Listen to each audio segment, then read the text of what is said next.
começando ao vivo aqui pela TV Capital Luz da Vida, canal 32.1 e também pela NET, canal 23. E para vocês que nos acompanham também agora pelo Facebook, mais uma edição do Jornal Argumento, que a gente recebe com muita alegria e saudade, filósofo, né, e analista político, Dr. Jorge Lima. Dr. Jorge, muito obrigado por atender ao nosso convite, um feliz ano novo para o senhor e mais uma vez reiteramos agradecimentos pela presença do senhor. Muito obrigado, André, eu fico feliz de estar novamente na sua companhia, feliz ano novo, né, para você e para a sua equipe, e realmente fazia tempo, né, já estava com saudade, desde o ano passado, né, praticamente a metade do segundo trimestre que a gente não se encontra, então muito obrigado. Prazer estar aqui na sua companhia. O senhor é uma unanimidade aqui na nossa produção. São sempre colocações com muita sutileza, uma forma muito tranquila de tratar essa questão política, essas questões sociais, esses fatos todos. Mas vamos começar falando, né? Temos vários assuntos aí, crise política, crise na segurança pública, crise na saúde, ou seja, parece que os problemas no Brasil são recorrentes. Passa anos, chega ano, estamos vivendo sempre os mesmos problemas.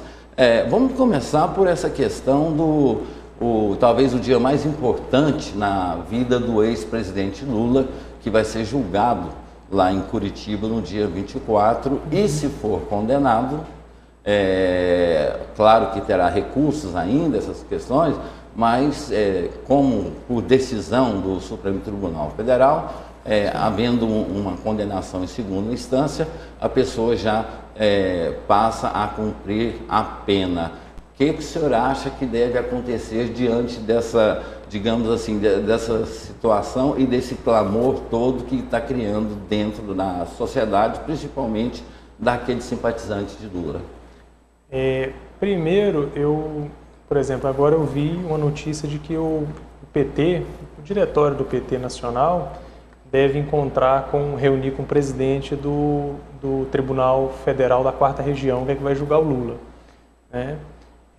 Eu acho que pela natureza sensível do fato, é uma das raras vezes que eu vejo pessoas ligadas a um réu participar de reunião antes do julgamento com o presidente da corte, né? Eu acredito que pela natureza sensível dos fatos.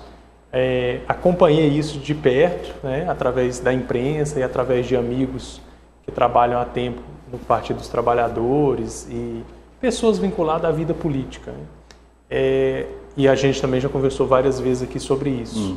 Então, assim, a forma que foi construído esse julgamento, ou essa, digamos assim, essa perseguição, ou a maneira que está sendo conduzida... O senhor acha que houve, um processo vicioso? O senhor acha que houve um excesso, não vamos dizer perseguição, né? Houve excesso por parte dos promotores? Eu falo perseguição no sentido de deles estarem obstinados ou perseguindo um objetivo, né? Então o objetivo seria a condenação do ex-presidente.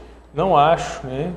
Como eu não sou juiz e se fosse estaria falando dentro do processo, mas não acho assim que um processo tão frágil de provas ele seja em absoluto legal. Então me parece que houve sim um exagero nessa questão de, parece que a Lava Jato só daria certo, ou só dará certo, se apresentar o Lula como réu e como alguém condenado. Então, a Lava Jato, enquanto operação, tanto da Polícia Federal quanto do Ministério Público Federal, ela tem logrado êxito no sentido amplo. Então, ele já tem mais de 100 condenações, não precisa necessariamente prender o líder, né, entre aspas, dessa facção criminosa. Então, assim, não tem que prender Aécio, não tem que prender Lula, não teria que prender Dilma, não tem que prender FHC, assim. Só que a população, parte dessa população, indignada com a injustiça, eles querem que alguém grande, digamos assim, seja preso, independente se há prova suficiente para prender essa pessoa. E assim, o que referenda, ou mesmo aquilo que prova o que o senhor está falando, é que em todos os depoimentos que foram prestados, a pergunta sempre era se o ex-presidente Lula estava envolvido, como se ele fosse um alvo.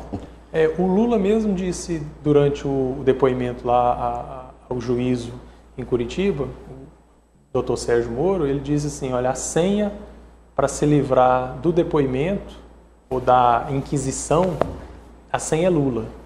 Se você falar Lula, que já teve algum problema com Lula, Palocci, né? Então isso é uma maneira de você se livrar, né? Eu reconheço que a imprensa, de forma geral, tem exagerado nessa cobertura. Então, a imprensa, de cada 10 notícias sobre os presidenciáveis, 9 é sobre o Lula. E negativa. Então, é negativa, mas a maioria dos jornalistas, a maioria das pessoas que produzem notícia, eles são pró-Lula, digamos assim. Por exemplo, eu vi uma matéria da Folha de São Paulo, da Folha não, do Estadão, que dizia que adversários do Lula se reuniu e fizeram uma carta, um manifesto para poder apoiar o Lula. Não são adversários, são partidos de esquerda, como o PCdoB e entre outros que estavam apoiando.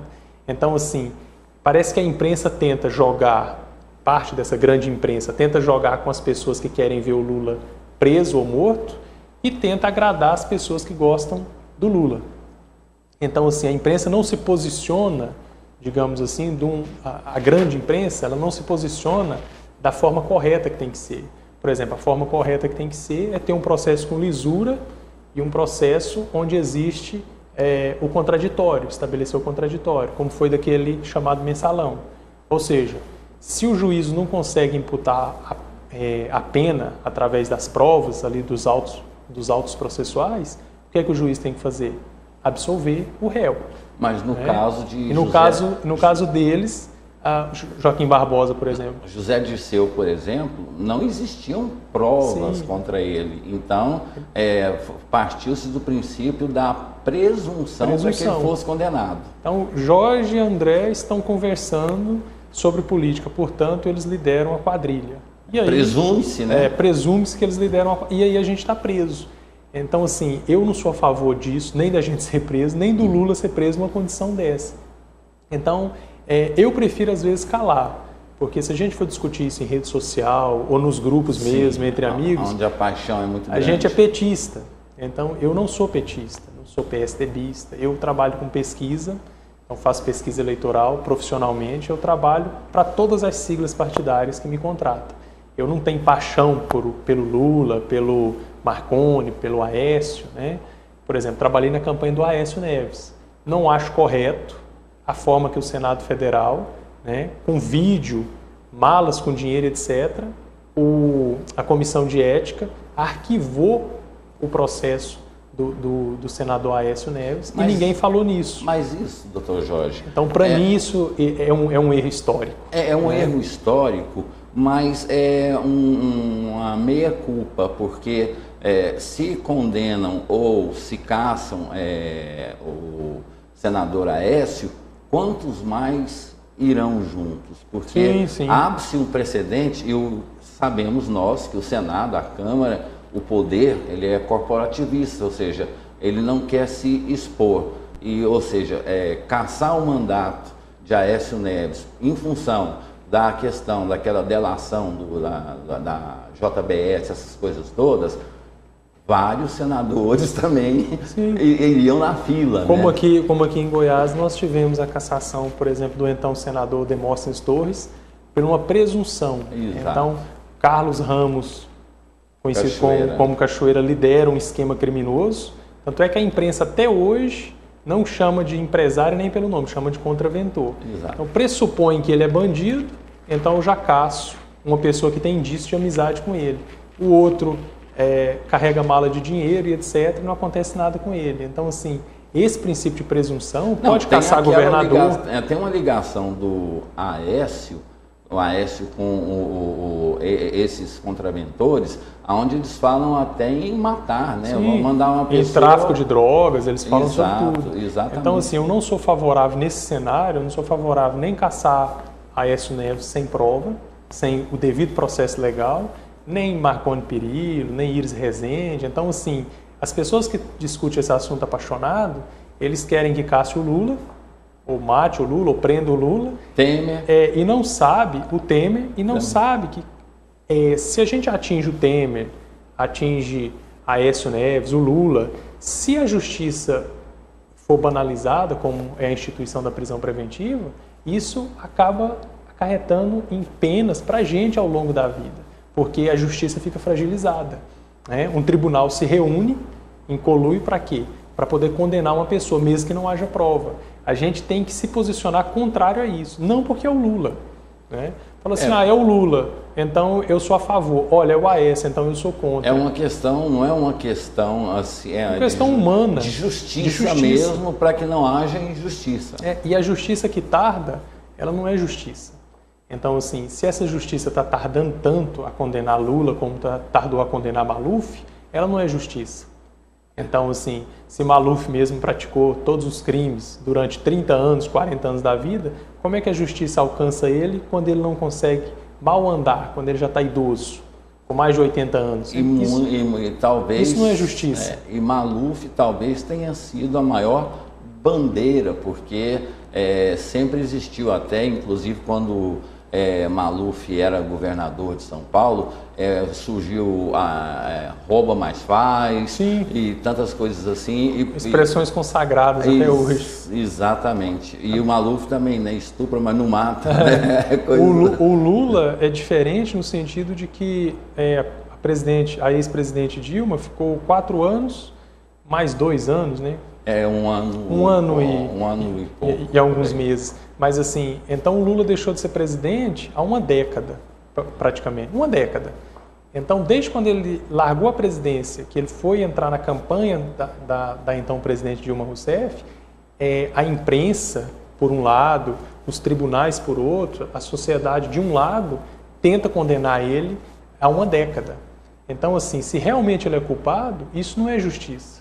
Porque se isso fosse justiça, ele já teria sido condenado na época que ele ainda não era candidato.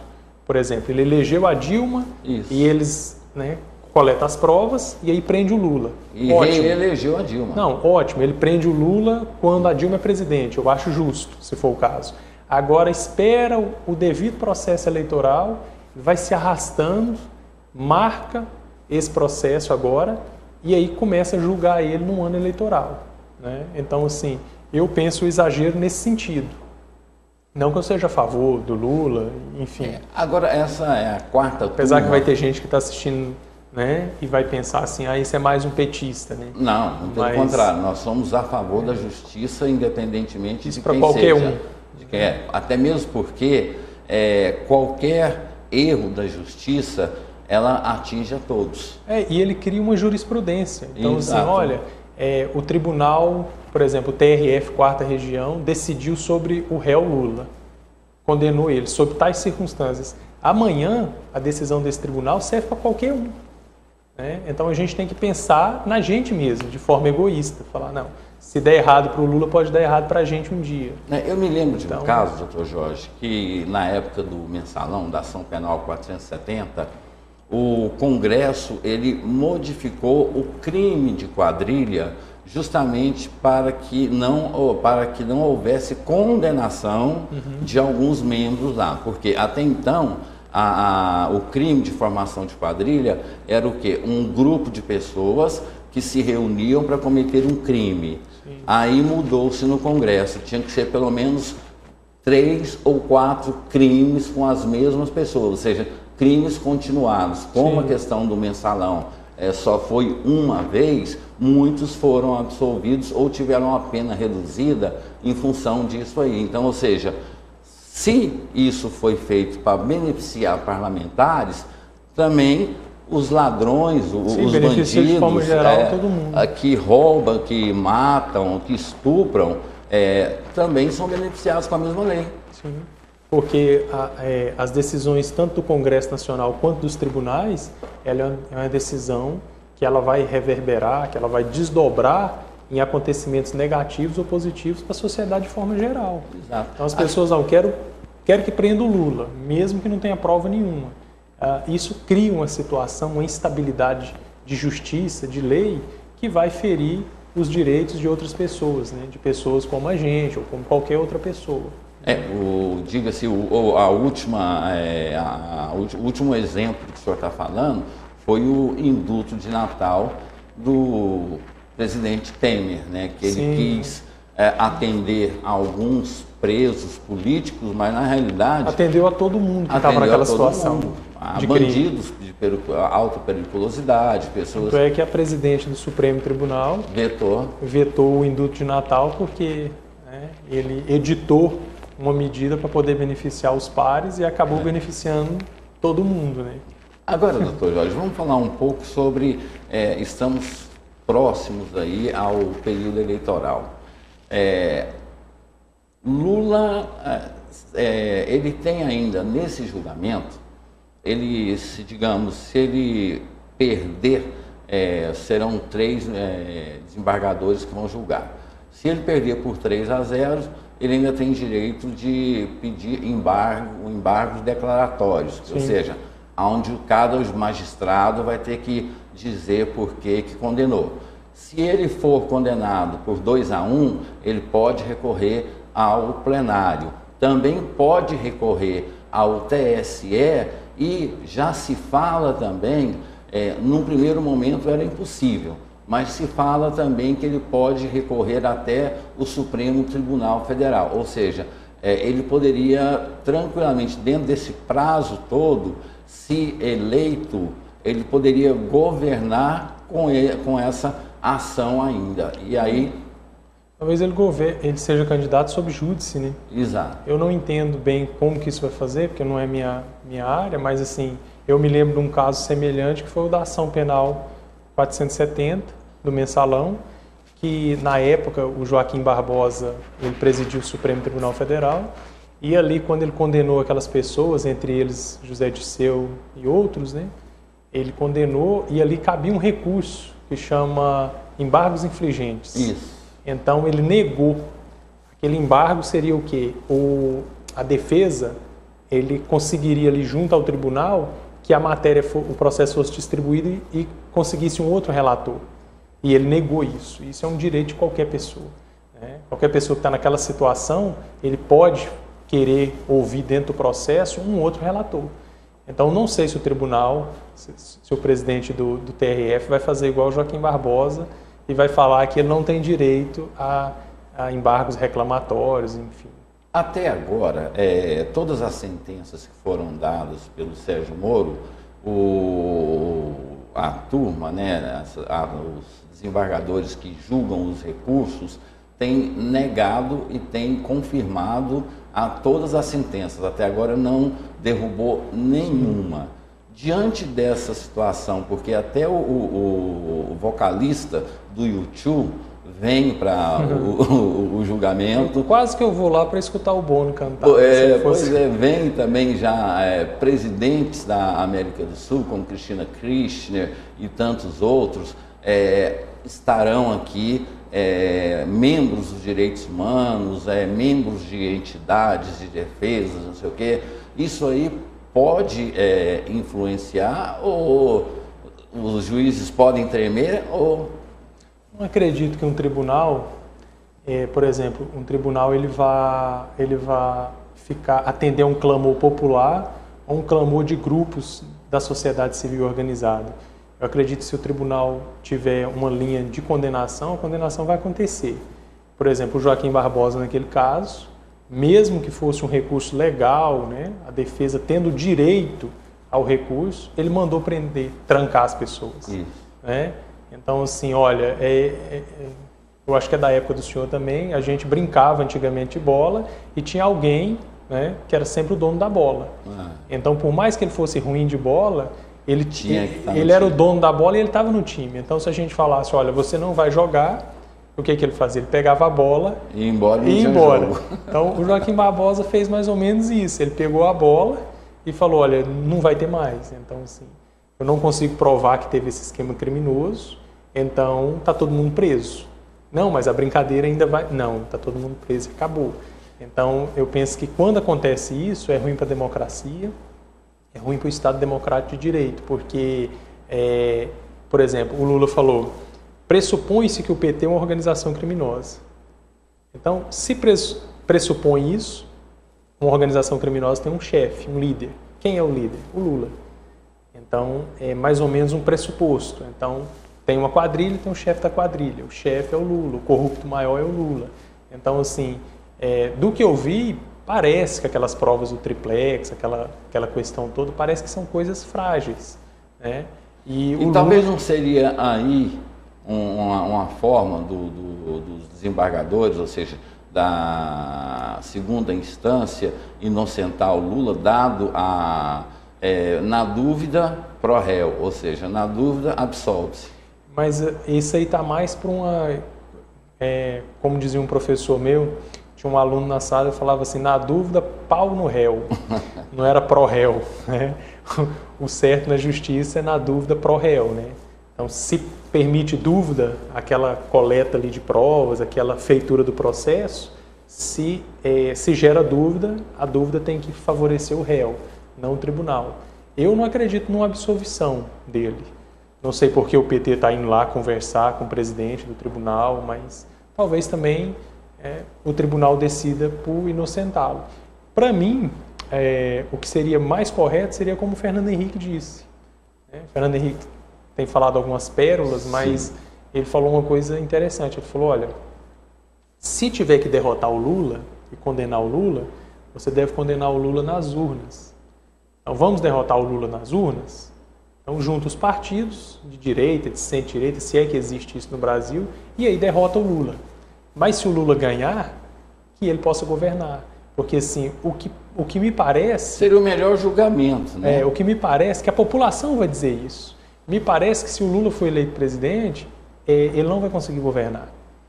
Então, assim, se ele tiver rompido ainda com o PMDB, ele não vai conseguir governar. Então, nós teremos mais 4 anos de instabilidade política, de possível impeachment do Lula. Então, vão fazer impeachment do Lula porque o triplex é dele.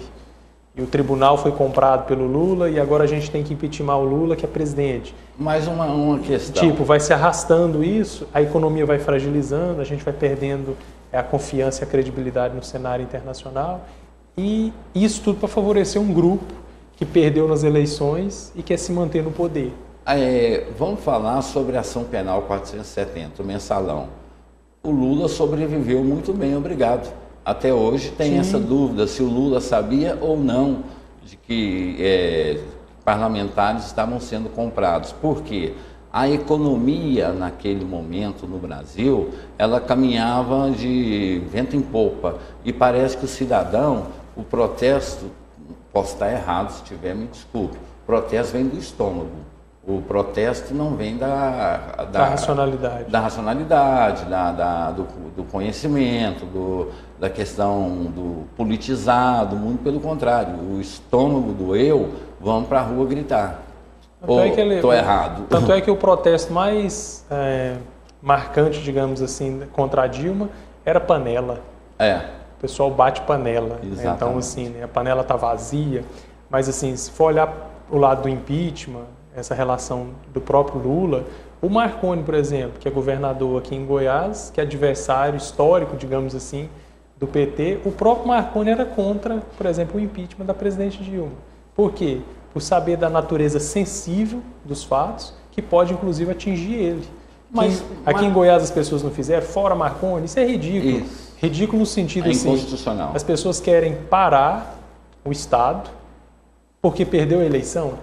Então, assim, a Assembleia tem que, por exemplo, caçar o governador, né, se for o caso. Mas, assim, juntar um grupo e ir na Praça Cívica para tirar um governador, juntar um grupo em Brasília e tirar uma presidente eleita, isso fragiliza a nossa democracia e mostra que a gente ainda está na contramão da história, né?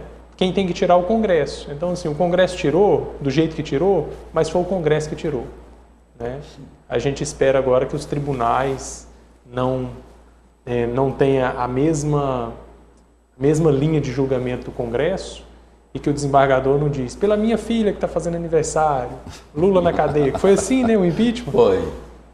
Teve um que ligou para o filho e colocou no Viva Voz. Aqueles deputados do baixo clero que tiveram ali 15 segundos de fama. De estrelados, de fama. Doutor Jorge, eu tenho que fazer um intervalo comercial e na volta vamos falar sobre os candidatos que aí estão se apresentando para a presidência da República. Falaremos também sobre a questão do presidente Michel Temer, né, que ainda continua ainda muito bom, ou seja, quase que, na minha opinião, né, muito serviçal ao Congresso Nacional, e falar também sobre as eleições aqui no estado de Goiás, que esse ano será um ano onde teremos Copa do Mundo e eleição. Vai ser show. É o Brasil parado. Um instante só, a gente volta com o Jornal Argumento. Até já.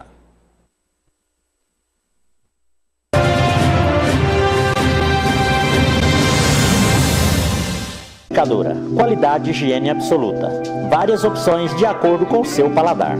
Pizzas, crepes, pães, bolos, doces e salgados. Servimos também café da manhã e almoço executivo. Na Della Panificadora você encontra também salgados para festas e eventos. Della Panificadora, na Praça da Nova Suíça.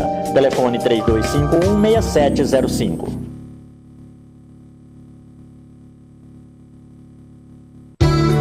Nobre Arte Móveis, indústria de móveis finos em aço, alumínio e fibra sintética. Mesas, cadeiras, camas, sofás, banquetas e móveis em geral, com beleza e requinte. Móveis fabricados e personalizados de acordo com cada cliente, pois só quem fabrica pode fazer mais barato. Rua Pinheiro Chagas, Cidade Jardim. Entre em contato pelo telefone 3256-5812. Nobre Arte Móveis. Decorando para você. Bom gosto e qualidade ao seu alcance.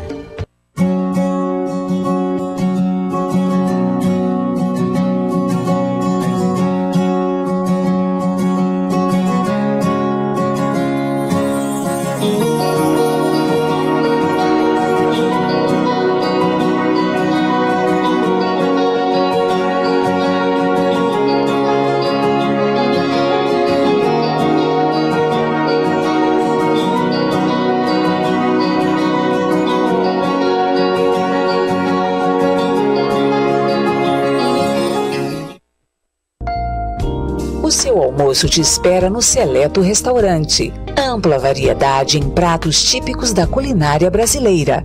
Ambiente familiar e espaçoso. Reúna sua família ou traga os amigos para o melhor almoço de Goiânia no Seleto Restaurante. Se preferir, conte com o nosso teleentrega ligando para 3255-3231. Aberto de segunda a sábado, das 11 às 14h30. Seleto Restaurante, porque o seu paladar merece o melhor.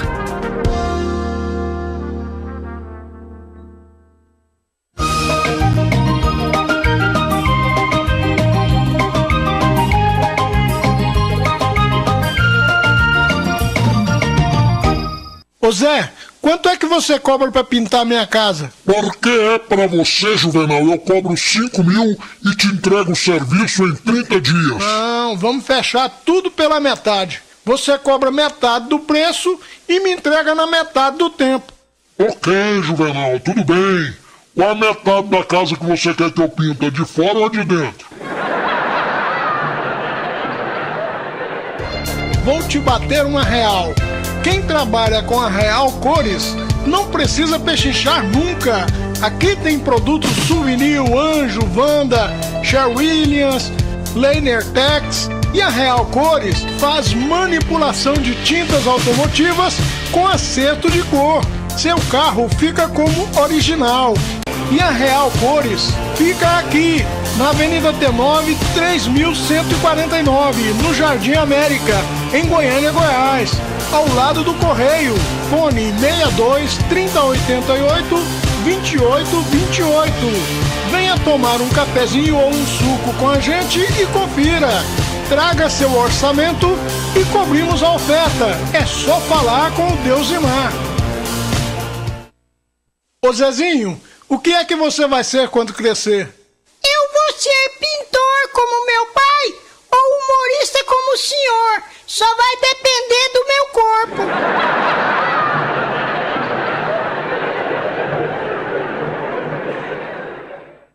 Real Cores. cores, a cor perfeita.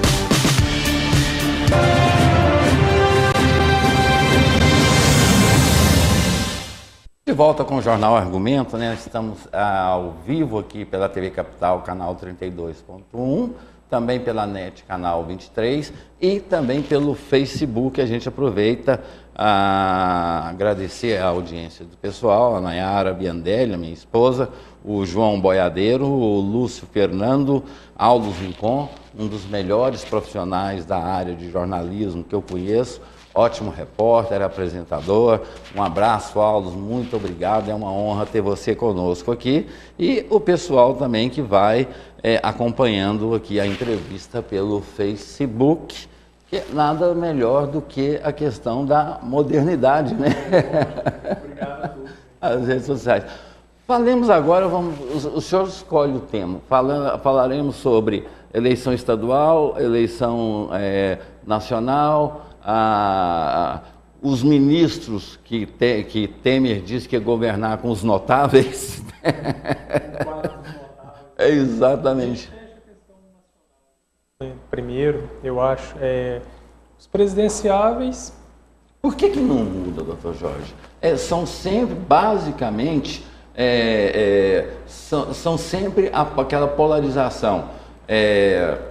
PT, vamos colocar nomes, né? Lula, de um outro lado, PSDB com Aécio, Alckmin ou Serra, aí vem Marina e aqueles outros candidatos menores que não resistem, não têm fôlego. Me fala sobre Bolsonaro. Antes eu penso assim, a forma que o poder no Brasil foi constituído, do ponto de vista das ciências políticas ou da própria história, ele permite que o poder alterne entre esses grupos políticos, né? Então, geralmente ligado a algum sobrenome, alguma família, ou ligado mesmo a esses grandes grupos. A única maneira, né, a única ruptura histórica que nós tivemos em relação a isso, e novamente aqui eu vou dizer que eu não sou petista, a única ruptura que nós tivemos foi com a criação do Partido dos Trabalhadores, do PT. Então o Lula, apesar que agora faz parte dessa elite política brasileira, o Lula foi o único que iniciou o movimento do qual ele não era dessa elite. Então o Partido dos Trabalhadores hoje é um dos maiores partidos da República, em representatividade e em poder mesmo diante da opinião pública nacional. Então vai continuar alternando igual aqui em Goiás, né? Então assim, o PT também só conseguiu eleger o Lula como presidente quando se vinculou a esses grandes grupos, né? Ao PMDB e a outros grupos políticos já tradicionais na política. O Bolsonaro é uma figura emblemática. É um Enéas? No sentido... Não. Doutor Enéas, eu tenho... Não estou dizendo isso como profissional, né? De área de pesquisa nem nada. Doutor Enéas é um ícone na política em relação à intelectualidade dele, né? Doutor Enéas virou uma figura cômica, né? Autodidata, né? Então... Médico, cardiologista, escreveu um livro que na área médica foi clássico, não sei se hoje ainda que é o eletrocardiograma, estudioso de física, de matemática, né? Poliglota.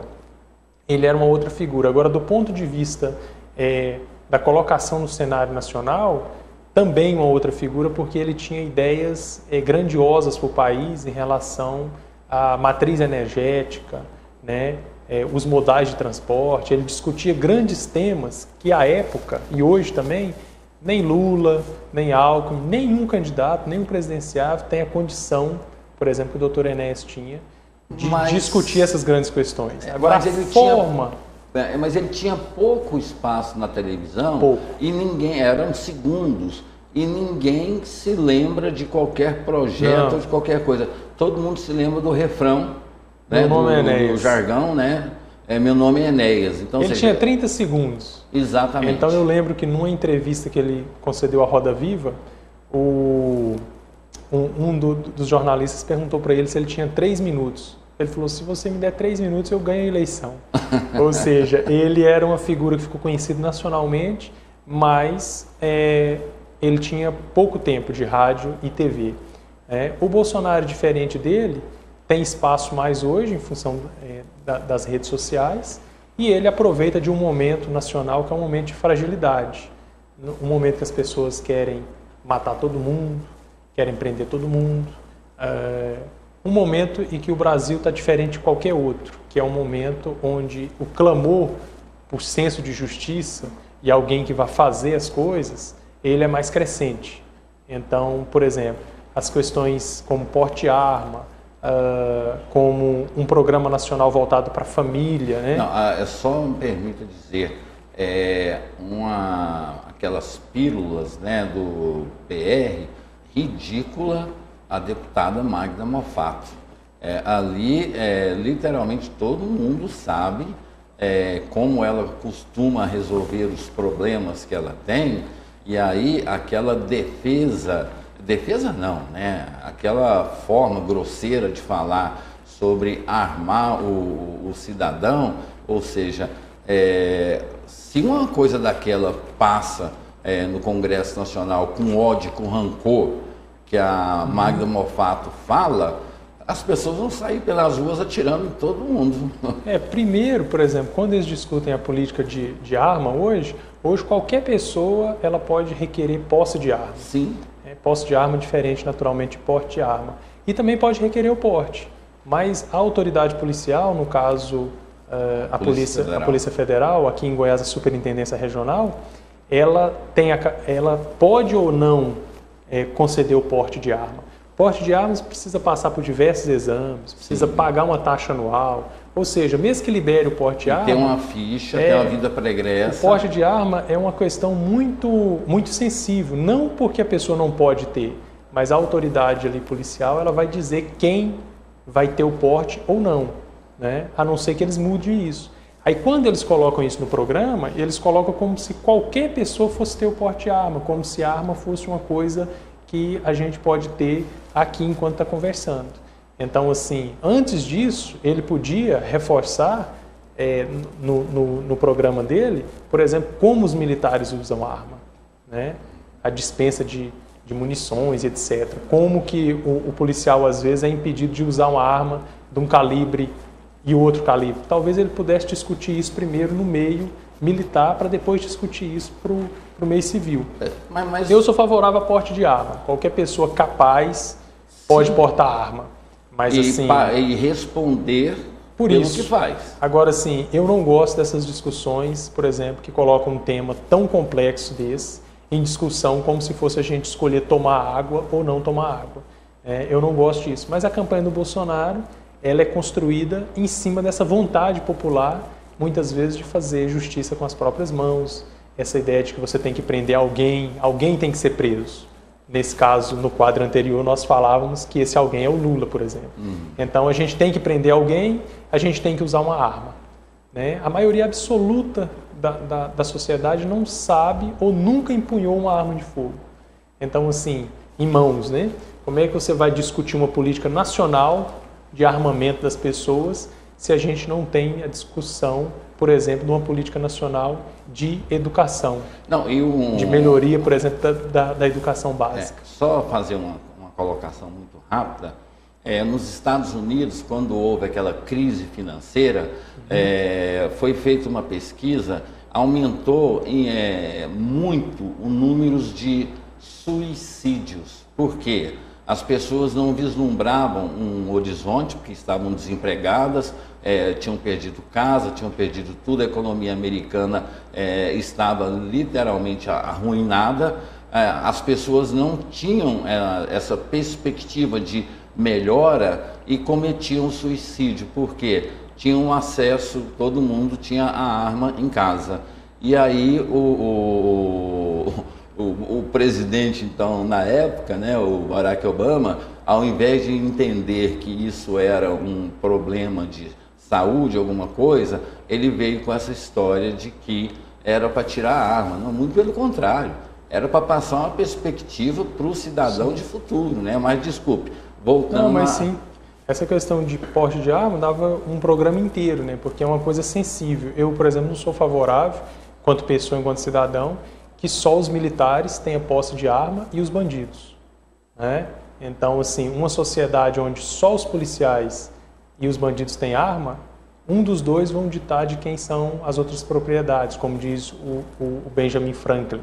Então, eu sou favorável que toda pessoa de bem possa ter posse de arma em casa, naturalmente que isso discutido nacionalmente, não como uma proposta, por exemplo, de campanha presidencial, né? Então, eu acho que uma proposta de campanha tem que ser o quê? Discutir a melhoria do ensino básico, discutir uma reforma na educação superior, então, discutir a matriz energética, discutir a mobilidade urbana. Isso são questões e programas que os presidenciários deveriam discutir. Só que não discutem. Eles agora, discutir porte de arma, discutir quem vai ser morto na rua, não. Então, não, isso todos os programas e em toda eleição, a promessa dos candidatos é um debate em alto nível.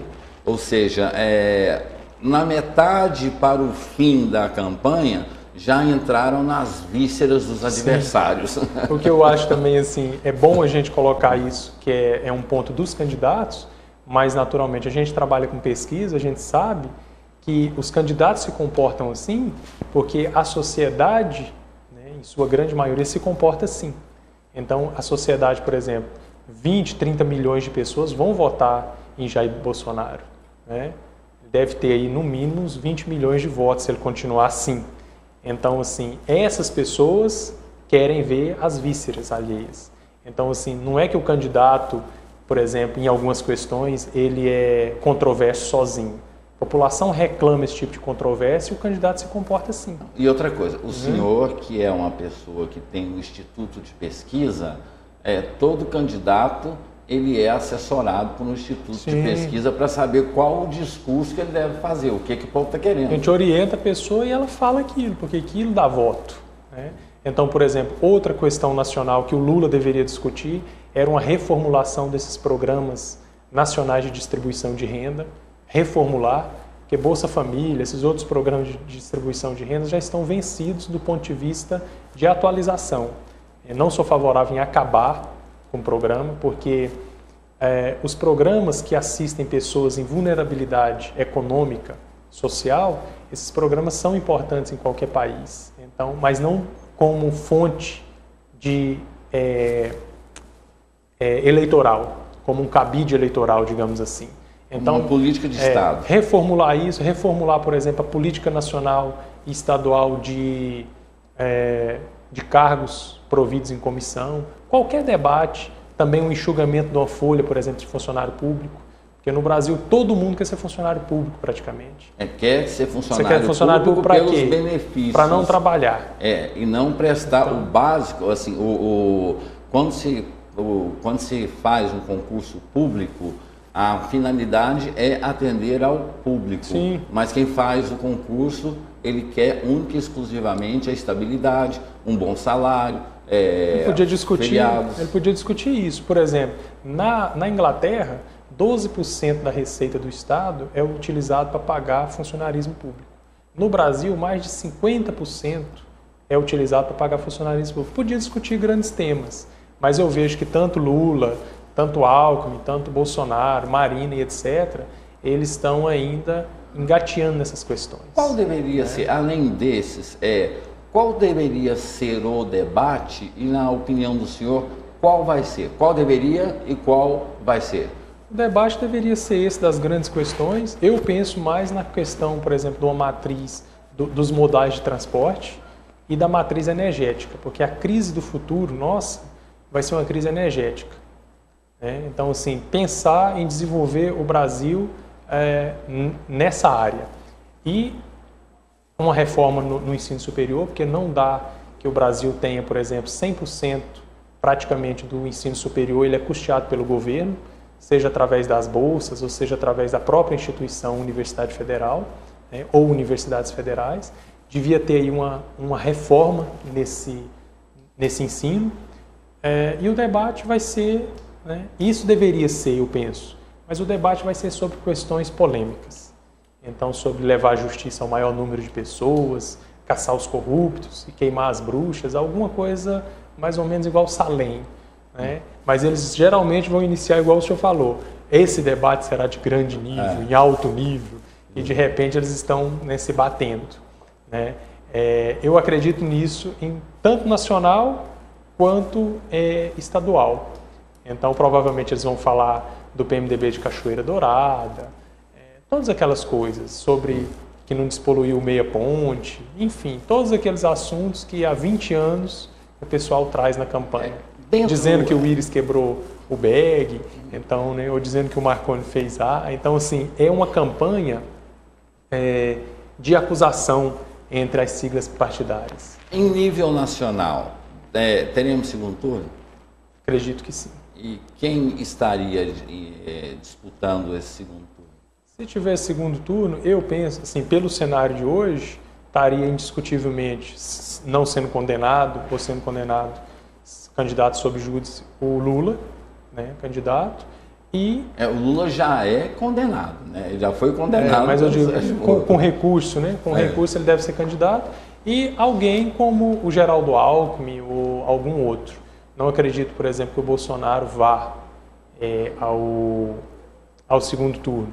Se for, fica difícil as pessoas comporem com uma pessoa com um discurso tão radical, apesar que ele tem mesclado o discurso dele para poder agradar eleitores que não são tão radicais como ele. Será que não poderia ser uma surpresa? Porque, por exemplo, eleito, na eleição talvez. passada, Marina Silva era a surpresa até ela assumir um discurso equivocado, né? Perdeu os votos, se postou como viúva de Eduardo Campos, né? E aí Aécio Neves, que já tinha desistido da eleição, de uma hora para outra houve aquela virada e Aécio foi levado ao segundo turno. Será que Bolsonaro seria... Talvez aconteça isso com ele, porque assim, o cenário nacional é muito complexo, né? Como o nosso também aqui. Mas assim, do jeito que está, se ele for, por exemplo, se eleito for presidente da República, eu acho muito difícil alguém com um discurso desse se manter presidente da República, no sentido assim, sendo ele quem ele é. Ele deve mudar da água para o vinho assim que tomar posse, né? Eu, particularmente, torço, por exemplo, uma pessoa como o Bolsonaro não ser eleito presidente da República. Um exemplo é o Donald Trump dos Estados Unidos. Eu digo isso assim como cidadão. Agora, como, por exemplo, coordenador, pessoa que cuida de pesquisa eleitoral, a gente vai ver isso dentro da eleição. Com certeza a gente vai estar aqui debatendo isso, né, em outubro. Mas eu não acredito assim, ele no segundo turno. Pode ser com essa previsão que o senhor falou, né? Ele vire o Alckmin, não. Porque eu penso que o PSDB, por um lado, está muito pior do que o Jair Bolsonaro, porque o PSDB tentou tanto destruir o PT enquanto partido, que ele acabou se implodindo por dentro, né? Então o Alckmin não, o João Dória era a promessa. Então ele já... Era o novo. Ele já se desfez pelo caminho, né? Aécio Neves provavelmente seria candidato de novo. Ele só não virou pó por causa de todos os acordos que o Senado tem e a Câmara tem, enfim.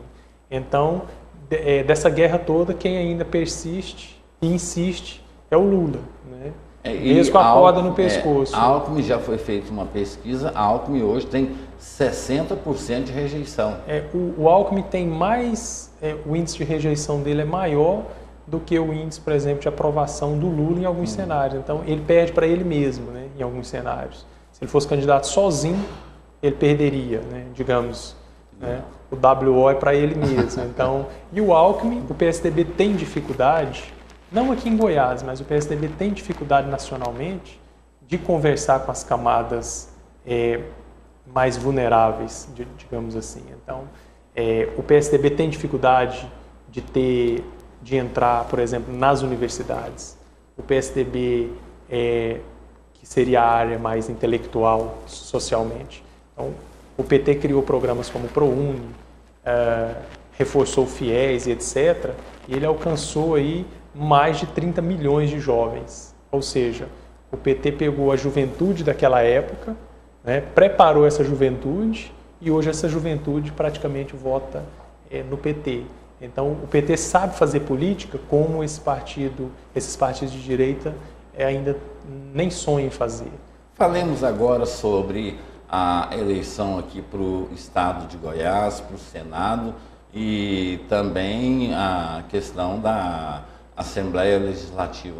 O senhor acredita que o descontentamento do cidadão possa fazer na Assembleia Legislativa o que aconteceu na Câmara Municipal, uma renovação que pouca gente acreditava? Eu acredito que vai aumentar, porque na campanha passada nós tivemos na Assembleia Legislativa mais de 60%, quase 70% de renovação, se eu não me engano. Eu não lembro o número exato. Mas assim, tem pessoas lá que nunca ninguém sonhava que ia ser deputado. Então, praticamente, os rostos ali na Assembleia são de pessoas que nunca tiveram lá, né, do ponto de vista político. Então, teve uma renovação geral na Assembleia, uma renovação histórica. Eu acho que de todas as legislaturas foi a primeira que teve um avanço tão grande, né, em relação à mudança. E eu acredito que esse ano agora, desses novos, alguns vão se reeleger, né, e, naturalmente, vai ter uma revisão assim, de processo de escolha, tanto na Câmara Federal quanto no Senado. Eu acredito que muita gente, esses caciques da política, digamos assim, eles vão ter dificuldade de se reeleger.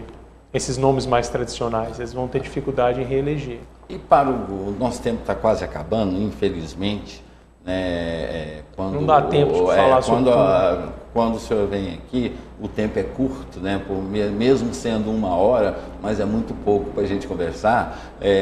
Mas hoje, concorrendo aí ao governo do Estado, eles devem ir, eles não devem, Caiado vai, teremos aí o vice-governador José Elton. E qual seria a articulação, a composição? Eles têm um cenário ideal agora, por exemplo, por Ronaldo Caiado, digamos assim. O cenário ideal é que ele vença as eleições e etc. Né? Então, a última sondagem no estado todo, quem fez foi até a Paraná Pesquisas. Né? Eu fiz algumas pesquisas em municípios aqui, 16 municípios. Se o cenário fosse esse, né, Caiado, doutor José Elton, Daniel Vilela, né? O PMDB é um incógnito. E etc. Esse cenário hoje, que não é intenção de voto, ele é mais um grau de aprovação, conhecimento e desconhecimento de candidatos, ele daria, por exemplo, uma vitória ao Ronaldo Caiado. Nós sabemos que não vai ser composto assim. Então, se Íris for candidato, ou dependendo, Daniel Vilela se posicionar de um lado, né, Caiado não tem uma eleição tão fácil. Né? Então, algumas pessoas dizem assim, por exemplo, o vice-governador não tem chance de ganhar. Né? Então, lembre-se de Alcides Rodrigues. Então, assim, doutor Alcides Rodrigues tinha muito menos, né? Tinha menos chance ali mais do que ele. Maguito tinha 74% das intenções de voto. Então, tem Maguito também, se entrar. Então, assim, tudo é uma surpresa. A gente, né, os analistas, as pessoas dizem, vai compor assim. Na verdade, quem sabe como vai compor é só eles, né? Mas, assim, por exemplo, se Maguito entra na disputa, então não é Daniel Vilela, é Maguito. Então já muda o cenário. Pela lógica, seria Maguito. Caiado, por exemplo, sozinho, sem PMDB. Então, assim, talvez vamos contar tempo de televisão. E se o governador, por exemplo, o grupo dele compor com Maguito? Marconi Perillo sempre teve boa relação com Maguito, enquanto ele era senador, enfim, Maguito, prefeito. Marconi Perillo e Lula, eles têm uma facilidade imensa de contornar, resolver problemas e compor alianças. O que acontece aqui em Goiás? Acontece nacionalmente. Por que as pessoas pedem para Lula, por exemplo? Porque as pessoas não entendem, por exemplo, como que ele faz política. Né? Não admite, por exemplo, que ele é bom em fazer isso. Marconi aqui em Goiás, os adversários subestimam ele. Então, por exemplo, Marconi não tem chance de fazer isso. Então, Marconi emplaca 4 vitórias como governador. Senador da República, deputado estadual, deputado federal. Então, é um mito em Goiás. Assim como Lula, por exemplo, nacionalmente, é um mito no sentido de... É um nome grandioso na política, né? Ele sabe compor. Então, se Marconi entrar nessa campanha, por exemplo, ele vai ser candidato ao Senado, e ele costurar uma aliança, e de repente Zé Elton é vice de Maguito, um exemplo, Que é pouco provável. Mas o mais provável seria Maguito vice. Ou se acontece, né? Assim, do jeito que ele compôs isso, se ele entrar mesmo para fazer a campanha, né, para participar da campanha, eu acho muito difícil, por exemplo, o Caiado ter uma vitória tranquila, né? Então, assim, tudo vai depender de como o PMDB vai se comportar. É igual o PMDB rachar. É igual o Vicente Mateus, que era o ex-presidente do Corinthians. Diz que jogo é jogado e lambari é pescado, né? E a eleição, ela só se faz ou ela só decide após a apuração dos votos. Então, assim, depois que contar o voto. Mas eu penso, sim, que o governador Marconi, na campanha, o grupo dele é um grupo muito forte, pela capacidade que ele tem de construir alianças, né? A capacidade que ele tem de compor grupos, né? De formar grupos. Então, assim como o Lula. Então, se o pessoal tirar o Lula da campanha, falar assim, o Lula não vai ser candidato, o Lula vai compor um grupo tão forte que tem chance de ganhar a eleição também. Então, Doutor Jorge, infelizmente, chegamos ao final do programa, o tempo passou muito rápido, outros assuntos teríamos para conversar sobre a questão do presidente Michel Temer, mas fica o convite. Se o senhor puder vir amanhã, ou o dia que o senhor puder vir, muito bem-vindo. Principalmente, eu reitero o que eu disse, a forma independente, a forma coerente e principalmente a sensatez do senhor, analisando os fatos de uma forma muito fria e principalmente de uma forma que quem está assistindo consegue entender. Eu agradeço muitíssimo por isso e pela presença do senhor. Muito obrigado. Ter você como interlocutor é sempre muito bom, né? Então, eu agradeço sempre o convite e a gente vai renovando ele ao longo do ano, tá? Muito obrigado, prazer estar na sua companhia, sempre. Eu que agradeço, muito obrigado e um feliz ano novo para o senhor mais uma vez. Pra gente. Tá. Assim chegamos ao final de mais uma edição do Jornal Argumento. A todos vocês, muito obrigado, fiquem todos com Deus e até amanhã.